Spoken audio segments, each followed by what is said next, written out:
提起巴菲特，也许大家都不陌生，因为他还有个响亮别称叫华尔街股神。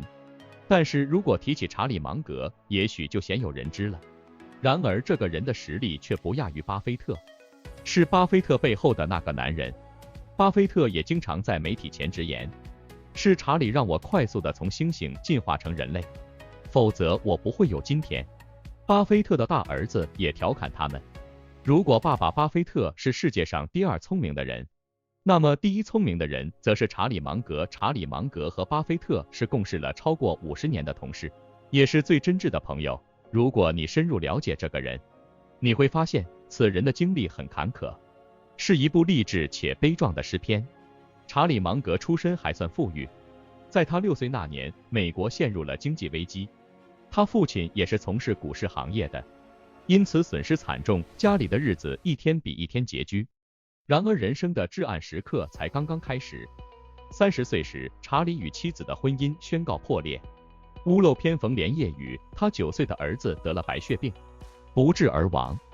肉体和精神上的折磨没有将查理击溃，来不及收拾情绪，来不及擦干眼泪，查理就投入到了事业上，从负债累累到赚到了人生的第一个100万。他只坚持了2件事，第一件事，专注于眼前的事情。当初查理在面临着妻儿离去、背负债务的情况下，身心陷入了巨大的折磨之中，然而他却依然坚持着把眼前的事情做好。当时的查理芒格是一名律师，他的收入并不多，却在每一个案子上都做到了恪尽职守。查理的专注和负责为他赢得了客户群，也赢得了人缘，这为他的投资生涯埋下了伏笔。有一位客户看查理人不错，于是就找他一起合作房地产投资生意。查理欣然接受了，结果在3年内，查理就赚到了人生中的第一个100万。因此，如果现在的你还没有成功，还在人生的道路上摸索，不必自爱自怜，也不要急于求成，专注于眼前的事情，下一个翻身的就是你。第2件事，节约开支，投资未来。芒格和巴菲特有一个共同的习惯，那就是看书和学习，两人被调侃为读书机器。芒格有时候看书入了迷，甚至学习到凌晨。为什么要坚持学习呢？查理芒格在《穷查理宝典》中提到了思维模型的概念。查理芒格和巴菲特之所以能在股市里做出一次次正确的判断，因为他们在大量的阅读过程中掌握了多种思维模型，因此能全方位的分析问题。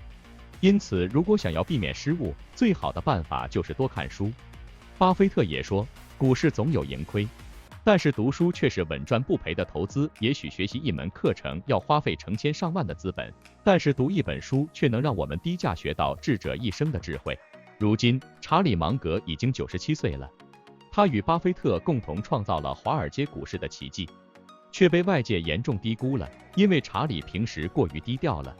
为了帮助更多有志向的人实现愿望，查理芒格将自己的投资经验和处世智慧整合进了《穷查理宝典》里。